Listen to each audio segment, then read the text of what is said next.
In the movie Rocket Man, the opening scene features the singer Elton John in full concert regalia, crash landing into a 12-step group in a church basement. It's a movie filled with great music. The scenes of dissolute living, as the gospel writer might call it, the emotional roller coaster of tremendous success going hand in hand with deep pain. And then in that church basement, within that 12-step group, moments of deep compassion. We are living in a time that is desperate for compassion, a time in which there is so much anxiety, so much uncertainty, so many loud voices, and a lot of quiet desperation. Compassion is in short supply, yet so very, very necessary.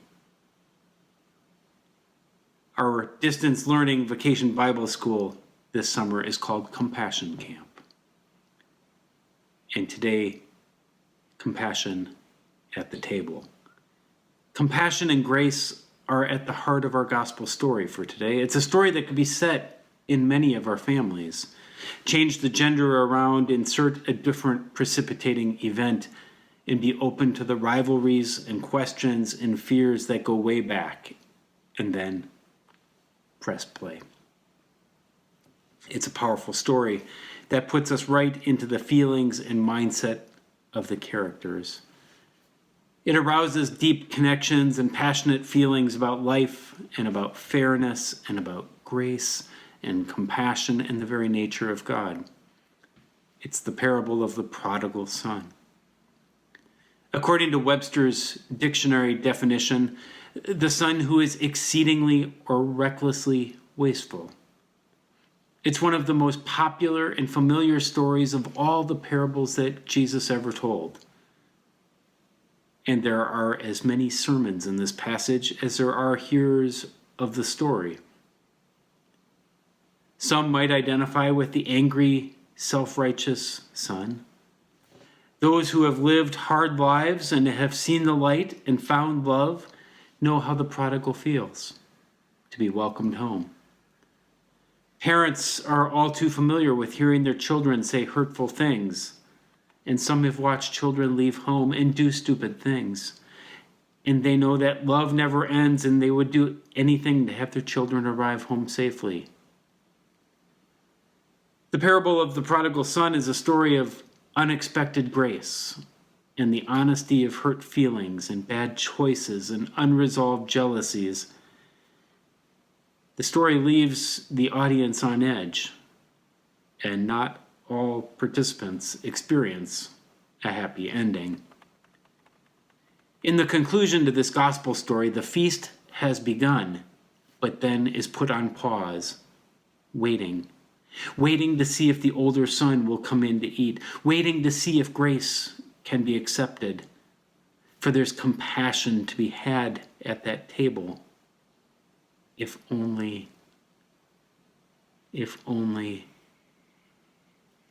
we will come in. It's a powerful story for a tough time. People are on edge. We're in such need of healing and hope. Can we be tender with ourselves? Can we be gentle with those with whom we are living? Can we extend that gentleness, that grace, even when it's not deserved? We are hearing this parable on this 4th of July weekend, coming at a time when our country is reckoning with the racism on which it was founded. More aware than perhaps ever that this country was built on the backs of enslaved persons, and how slavery may have ended, but racism took on new forms and continues to be baked into the system.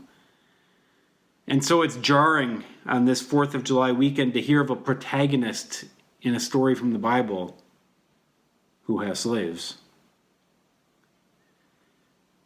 So I'll be reading a book that the Anti-Racism Task Force is recommending, a collection of essays written by Native Americans and people of color called A Good Time for the Truth, Race in Minnesota.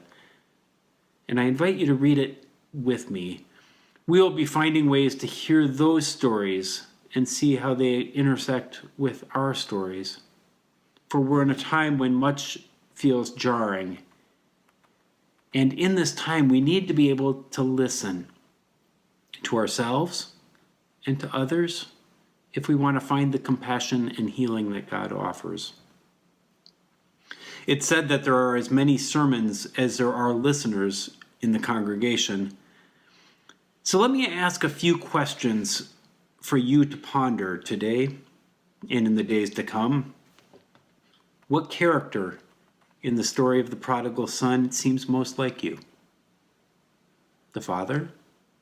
The younger son? The older brother? The drinking buddies? The slave who sees all that is going on? Who are you in this story at this point in your life? Which character do you have the most difficulty accepting? In what ways have you been lost, and what keeps you from returning home? In what ways are you like the older brother, watching the party from the outside, too self-righteous to experience love and joy? What will God's compassion look like for you? What does God's love feel like for you? This parable of the prodigal son was the third part of an answer Jesus offered to a serious charge that had been levied against him. This guy welcomes sinners and eats with them, his critics said. In this parable is as if Jesus is responding, yep, you heard that correctly, guilty as charged. Sinners are welcomed. Welcome to a feast, a party of forgiveness. When we celebrate communion together, we hear words that would have been shocking at the time of Jesus and are still shocking today. A message of welcome and forgiveness and compassion to all who come to the table. To those who have fallen short, welcome home. To those who have squandered love and earlier opportunities, welcome back.